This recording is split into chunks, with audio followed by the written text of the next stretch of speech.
Mesdames et messieurs, je vous présente un petit qui a compris le sens de la vie. On ne vit pas au présent mais au futur, car en fait nos rêves déterminent ce que nous devons être. Je le sème.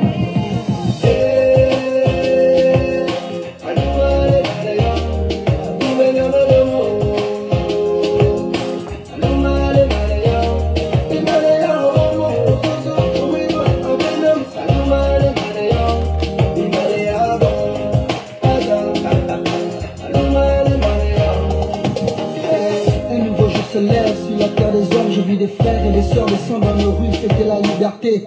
Il paraît que mon ami n'a pas été réélu. Fini 50 ans de règne, fini la dictature. Je vis de la fierté chez nos pères, la joie chez nos mères, et l'espoir renaître chez nos frères et sœurs. Fini les crimes rituels, fini la gabegie, fini les fausses promesses, c'est une nouvelle ère.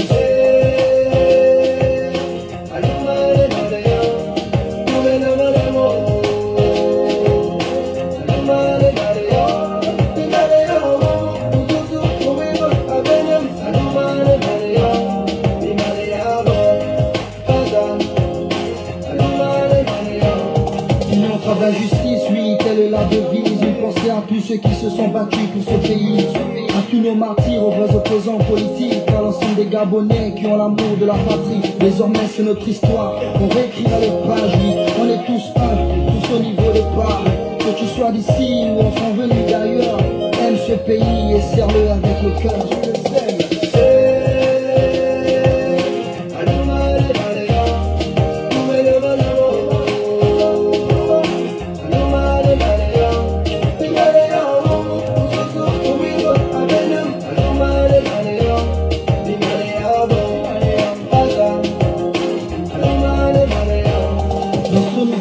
Les citoyens sont tous rois, riches ou pauvres, on a tous les mêmes droits. Ce pays est le nôtre, c'est la terre de nos ancêtres. Les richesses du sous-sol, c'est pour tous les Gabonais.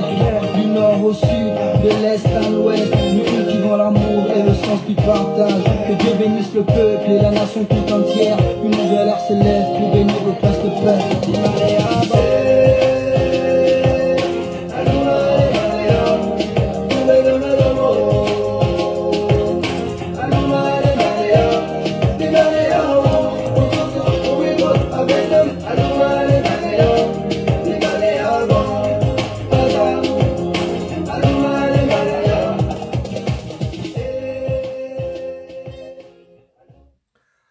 Bonjour à tous, excellente journée dominicale à tous ceux qui sont connectés, même ceux qui dorment encore. Le despote gabonais Ali Bongo a regagné Libreville hier soir sous une pluie battante. Ali Bongo était parti 5 heures plus tôt de Paris, la capitale française, où il avait rencontré le président français Emmanuel Macron. Et vous avez suivi ce film où il a failli tomber, n'eût été l'intervention d'Emmanuel Macron, Ali Bongo serait resté allongé sur le perron de l'Élysée.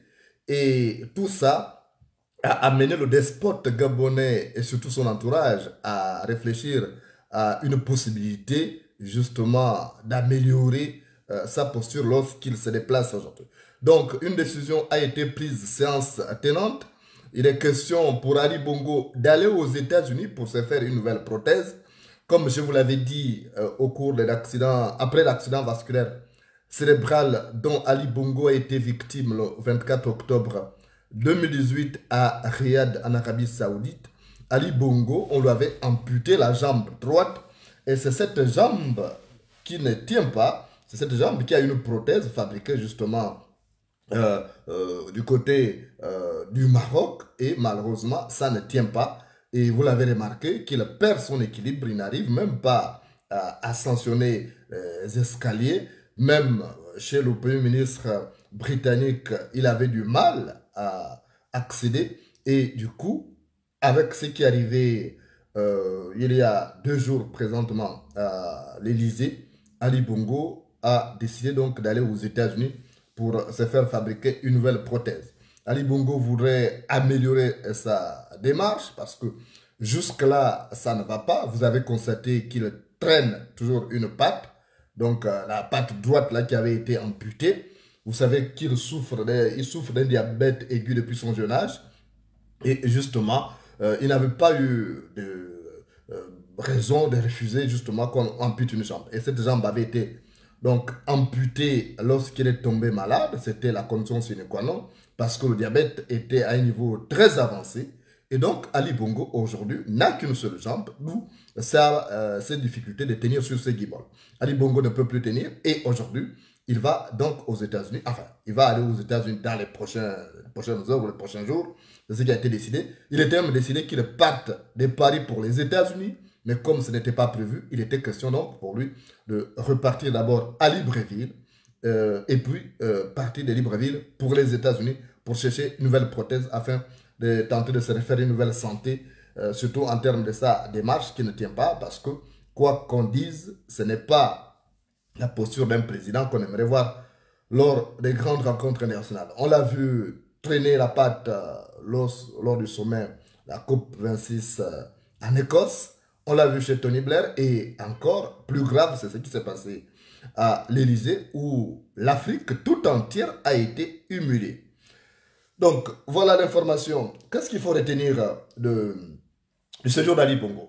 On va profiter d'en parler. Ce qu'on retient, c'est que contrairement à ce qu'on s'est dit, c'était un piège. Cet homme est tombé, mais les pieds liés dans le piège qui lui a été tendu. La France a voulu démontrer que ce type-là ne tient plus pour justifier ce qui pourrait arriver. Sachez-le déjà. Donc, ce n'est pas la peine de vous en prendre à la France, mais il y a quelque chose c'était un message sibyllin. On a voulu vous démontrer que Ali Bongo ne tenait plus sur ses guibolles. Vous avez vu que Emmanuel Macron est allé prendre même la descente de la voiture jusqu'à l'aider à ascensionner les escaliers. Et tout ça, ce n'était pas fortuit. C'était pour montrer au peuple gabonais que ce type-là ne tient plus. Alors, prenez vos responsabilités. Ce n'est pas la France qui viendra faire sauter le dictateur Ali Bongo. La France, généralement, laisse faire et elle se range du côté du plus fort. Donc, le message, c'est celui-là. L'Élysée nous a envoyé un message pour dire que ce type-là ne tient plus. Voyez vous-même, si Emmanuel Macron n'était pas là, ce type serait tombé. Alors, rien que pour une photo, on avait déjà aidé à gravir les marches d'escalier.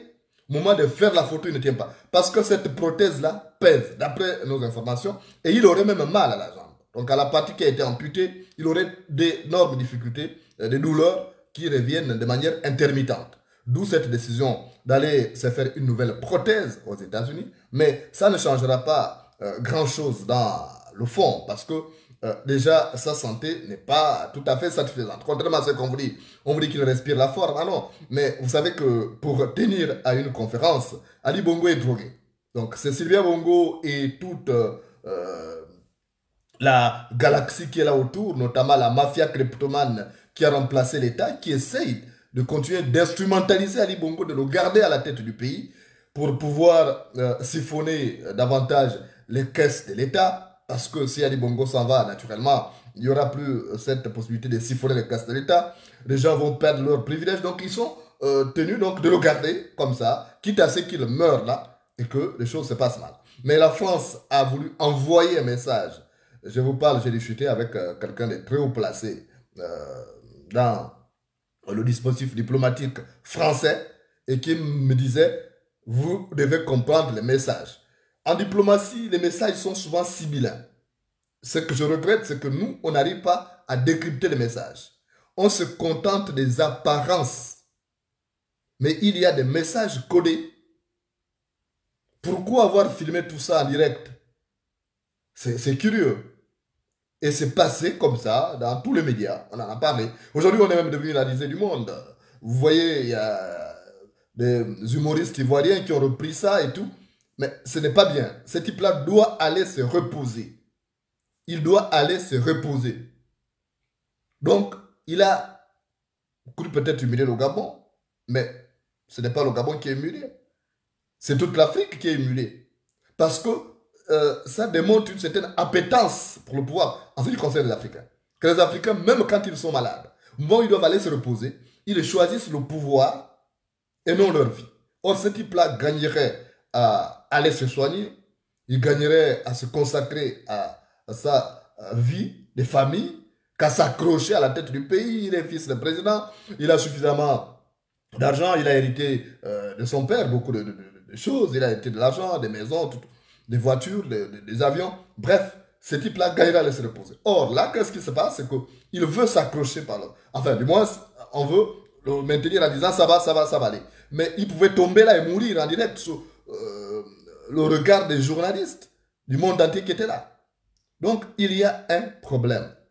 Il y a un problème parce qu'il faut absolument qu'on règle ça. Et la France a envoyé un message similaire au Gabon en disant, regardez vous-même, alors faites comme la Guinée l'a fait, faites comme le Mali. C'est le message que ça cache. C'est un message codé, comme dit Geneviève. C'est un message codé. Et en diplomatie, on ne parle pas ouvertement comme ça. En diplomatie, même s'il y avait un coup de force au Gabon aujourd'hui, la France va faire semblant de condamner. Elle va faire semblant de condamner. Et après, bon, on prend acte.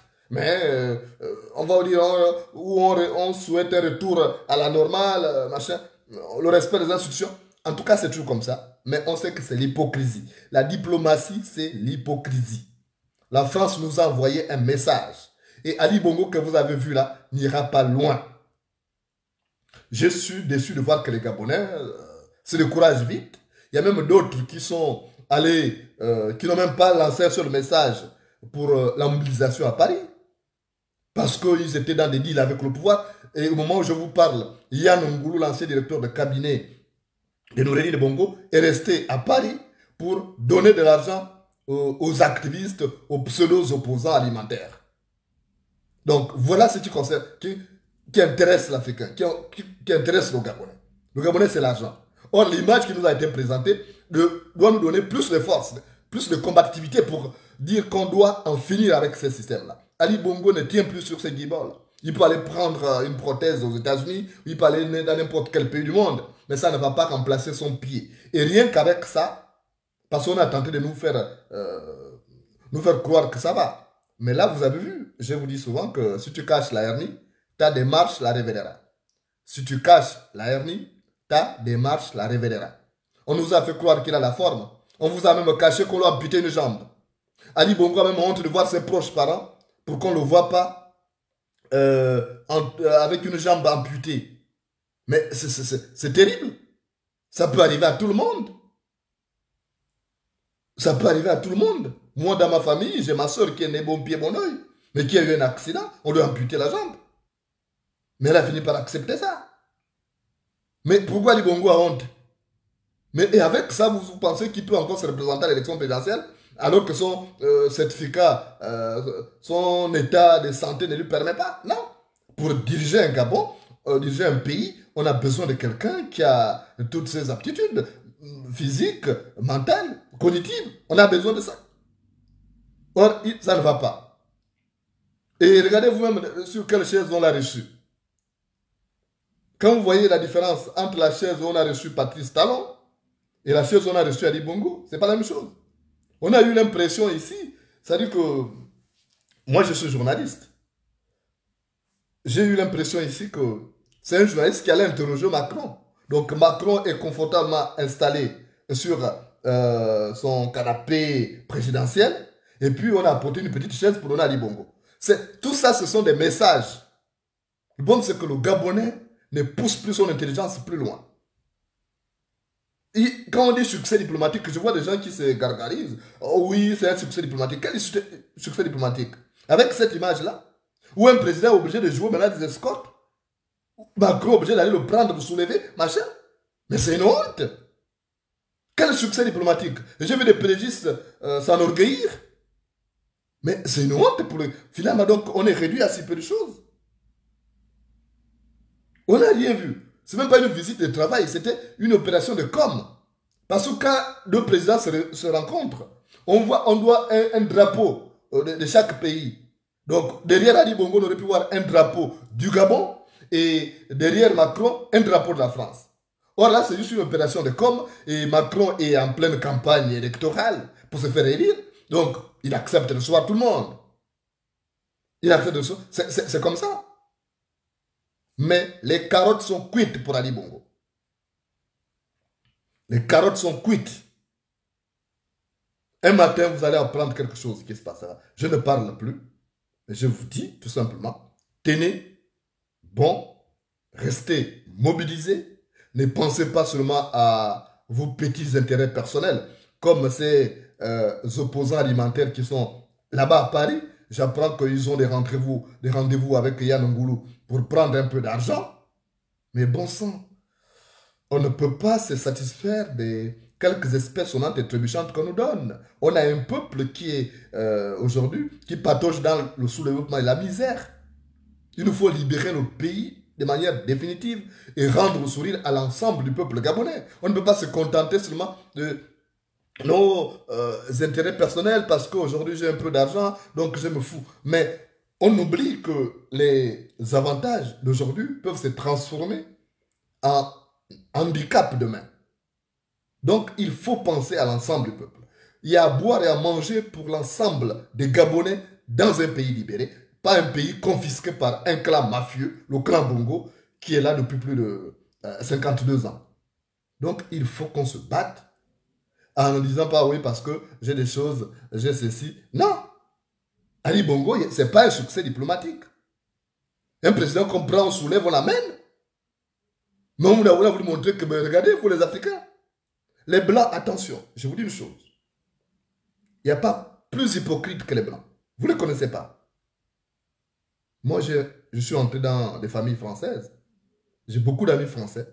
Ils vous sourient pour rien.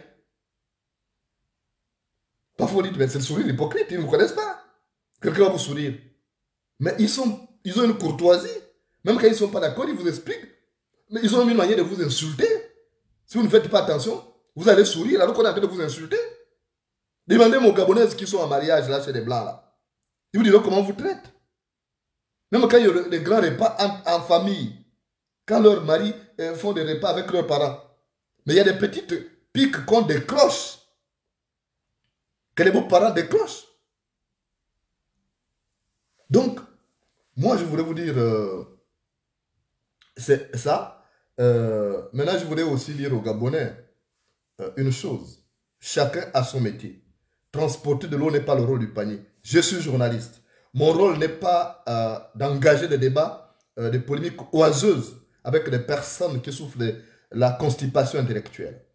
Donc, je ne suis plus là pour répondre à qui que ce soit. Mon rôle, je suis journaliste, c'est vous donner l'information. Je vous avais dit qu'Ali Bongo venait à Paris. D'abord, qu'Ali Bongo n'était pas mort. Il est là, on l'a vu. Il est à Moché. Je vous dis qu'Ali Bongo venait à Paris. On m'a insulté, on a tout dit. Ali Bongo est venu. Vous avez vu dans quel état il s'est trouvé. Moi, mon rôle, c'est celui-là. C'est parce qu'il y a un déficit d'hommes politiques que je fais même tout ça à la fois. Même si j'ai une carrière politique à mener demain, mais j'essaie de faire mon devoir. Ne me demandez pas quand je dis faites ceci, ou bien c'est comme ça, je donne l'information, on dit faites ceci. Ça, c'est de l'imbécilité pure et simple. Et ceux qui souffrent, ce n'est pas moi. Je vous dis souvent que l'épine que tu as dans ton pied ne fait pas boiter quelqu'un d'autre. L'épine que tu as dans ton pied ne fait pas boiter quelqu'un d'autre. Donc, ceux qui sont toujours là pour faire dans la distraction, continuez. Mais le pays est en train de mourir. Si on ne fait rien là, il faut une union patriotique. Ce n'est pas une affaire des pédégistes et des opposants, c'est une affaire des Gabonais. Les Gabonais doivent s'entendre sur l'essentiel. L'essentiel aujourd'hui, c'est se débarrasser d'Ali Bongo, proprement possible, sans effusion de sang. Comme ça s'est passé en Guinée. Et pour cela, il faut que les forces républicaines prennent leurs responsabilités. Il faut les inciter à prendre leurs responsabilités parce qu'il faut qu'on libère le pays. Parce qu'Ali Bongo est devenu un danger. Il peut mourir à tout moment. Dans son avion ou pendant ses escapades à l'étranger. Mais il faut réduire les risques. Il faut réduire les risques. Vous avez vu quand Omar Bongo est mort, il y a eu un mini désordre. Heureusement qu'il y avait encore des sages. Mais aujourd'hui, ces sages ne sont plus au PDG. Donc si Ali Bongo meurt brusquement là, ça va être compliqué. Donc il faut déjà le prendre et le mettre de côté en disant, va te soigner. Tu es malade, tu n'es pas bien portante. On a vu comment tu en pâtis. On voit que tu prends des comprimés pour tenir 2 heures de temps, pour descendre, avant de descendre de la voiture. Quand il est arrivé à l'Élysée, on lui a donné des comprimés, on l'a drogué en fait. Mais on ne peut pas fonctionner avec quelqu'un comme ça qu'on drague. Il n'a pas toutes ses facultés cognitives. Pour diriger un pays, il faut avoir toutes ses capacités intellectuelles, physiques, voilà. Mais là, il n'en a pas. Et puis, il n'est pas le seul Gabonais. Il y a des Gabonais qui peuvent diriger le pays. Il y a des Gabonais qui sont là, qui peuvent diriger le Gabon.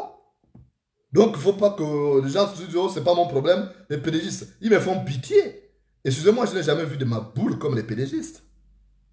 Je n'ai jamais vu de ma boule comme les PDGistes. Pour des conneries, ils applaudissent. Même si Ali Bongo pète, ils vont applaudir.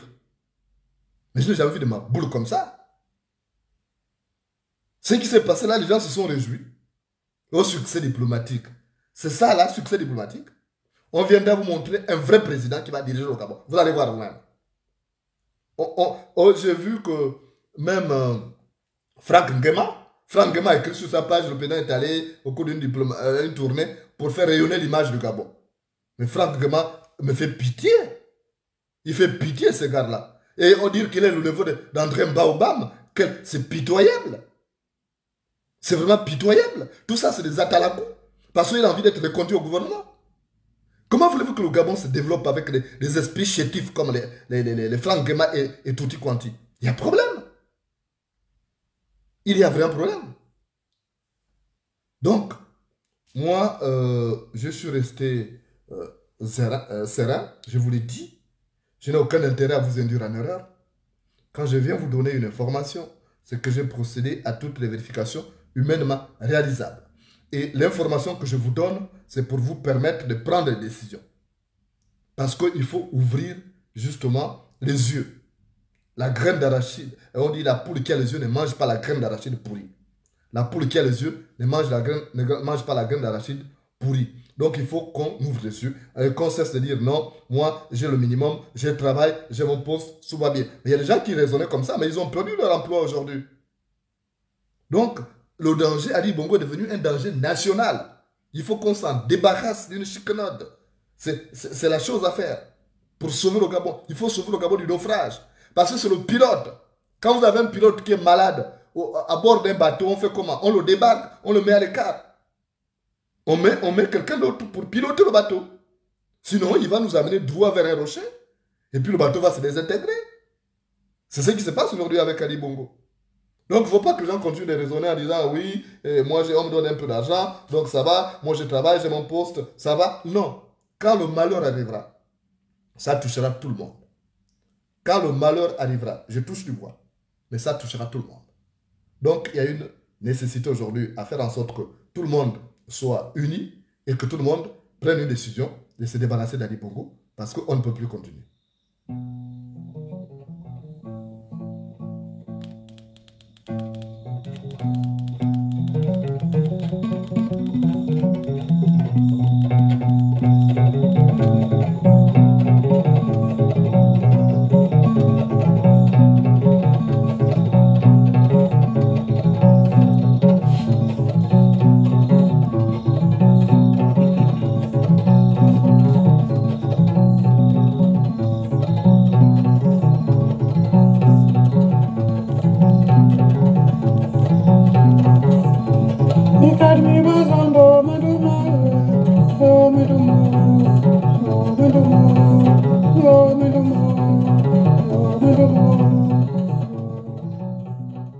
Dans un village, il y avait un homme qui était connu pour sa magnificence, pour son élan de cœur.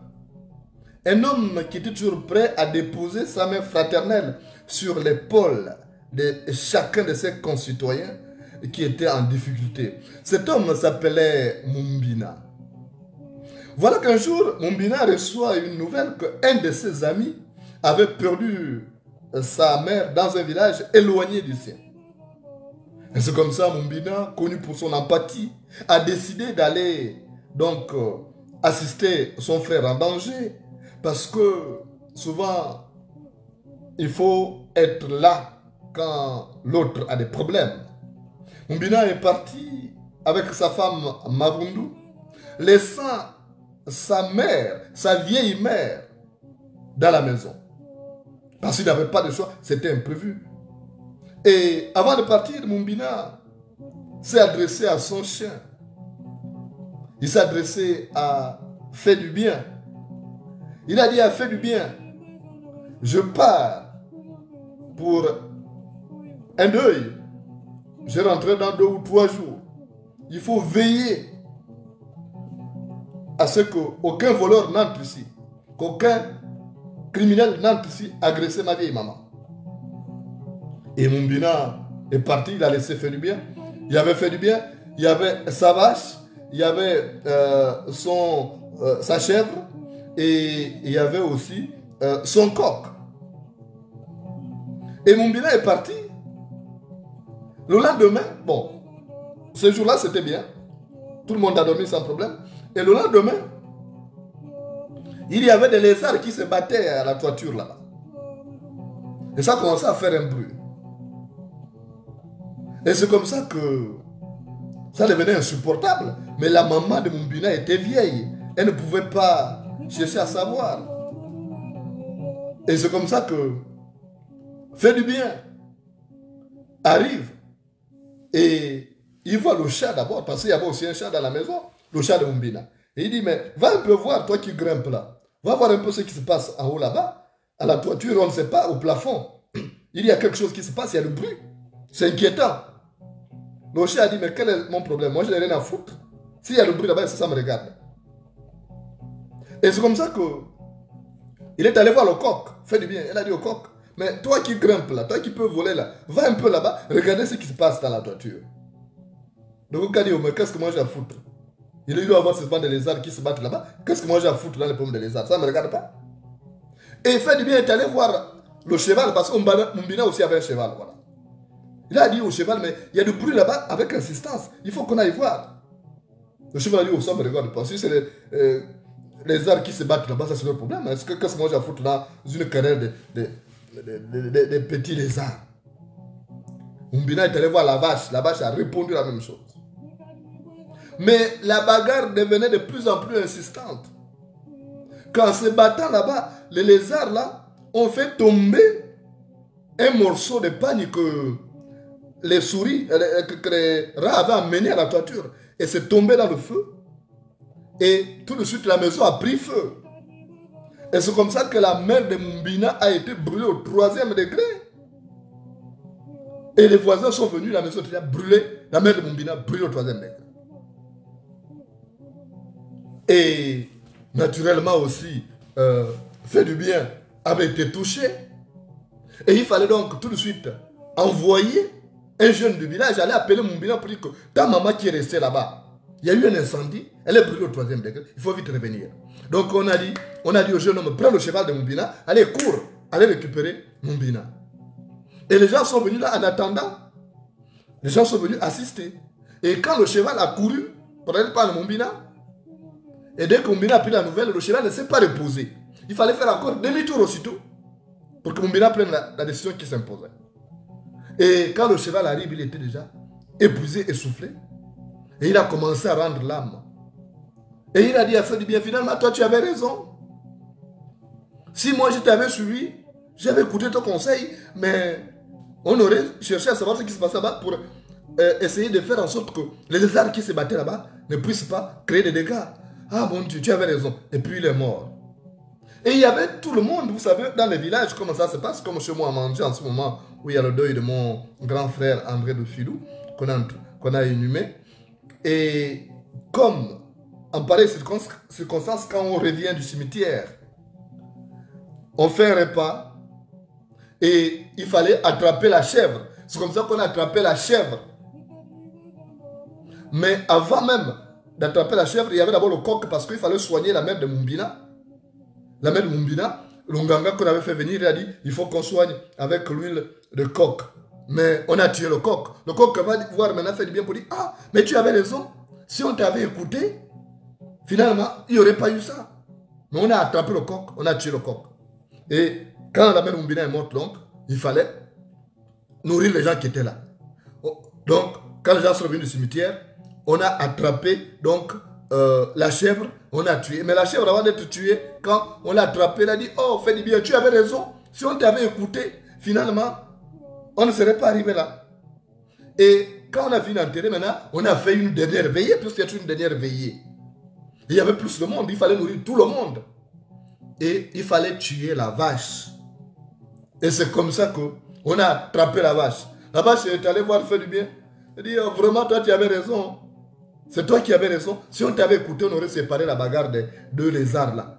Mais voilà comme tu es pour me préparer. C'est toi qui avais raison. Mais, fais du bien. Elle dit, mais je vous avais dit quoi? Qu'il n'y a pas de petits incidents. Il y a toujours des conséquences. Même un petit incident a de graves conséquences. Regardez vous-même. Donc, on n'a pas écouté. Mais moi, je suis là. Je joue le rôle de faire du bien. De vous attirer toujours, d'attirer votre attention. Pour dire, attention, Ali Bongo n'était pas mort. Ali Bongo, en train de chercher à récupérer ses forces pour venir nous narguer. Voilà ce qui s'est passé. Il est là. Et je vous dis encore que là, il tente d'aller aux États-Unis pour se fabriquer une prothèse, pour essayer de tenir sur ce guibol jusqu'en 2023 et bricoler un autre troisième mandat, un mandat de trop. Alors qu'il est devenu un danger public. Il est devenu un danger national et même international. Parce que ce qu'il fait au Gabon peut avoir des répercussions dans la sous-région. Alors, à vous Gabonais, à vous patriotes, c'est le moment de prendre des décisions. Il ne faut pas faire comme la vache de Mumbina. Il ne faut pas faire comme le cheval de Mumbina. Il ne faut pas faire comme la chèvre de Mumbina. Pour dire, ah, si on t'avait écouté. Parce que tard, il est trop tard. On dit que les choix les plus importants doivent se faire avant le temps où l'expérience éclaire le jugement. Les choix les plus importants doivent se faire avant le temps où l'expérience éclaire le jugement. Merci et excellente journée dominicale à vous.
Mesdames et messieurs, je vous présente un petit qui a compris le sens de la vie.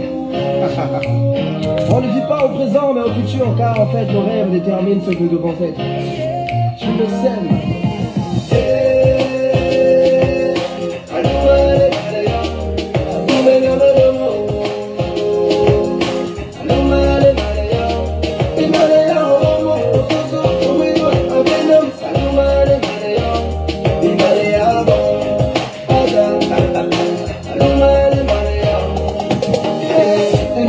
Sur la terre des hommes, j'ai vu des frères et des sœurs descendre dans nos rues, c'était la liberté.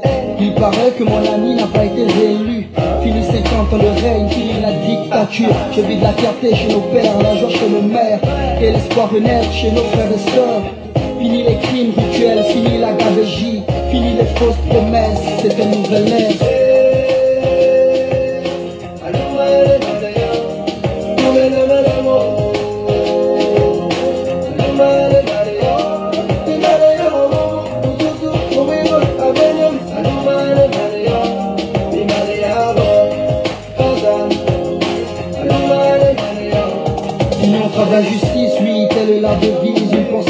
ceux qui se sont battus pour ce pays. À tous nos martyrs, aux vrais opposants politiques, à l'ensemble des Gabonais qui ont l'amour de la patrie. Désormais c'est notre histoire, on réécrira les pages, oui. On est tous un, tous au niveau des parts. Que tu sois d'ici ou enfin venu d'ailleurs, aime ce pays et serre-le avec le cœur. Je t'aime.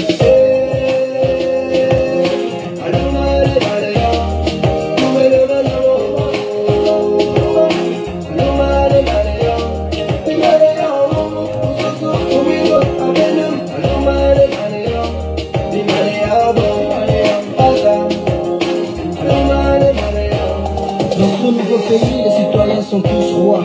Riches ou pauvres, on a tous les mêmes droits. Ce pays est le nôtre, c'est la terre de nos ancêtres. Les richesses du sous-sol, c'est pour tous les Gabonais. Du nord au sud, de l'est à l'ouest, nous cultivons l'amour et le sens du partage. Que Dieu bénisse le peuple et la nation tout entière. Une nouvelle ère s'élève pour bénir le poste de paix.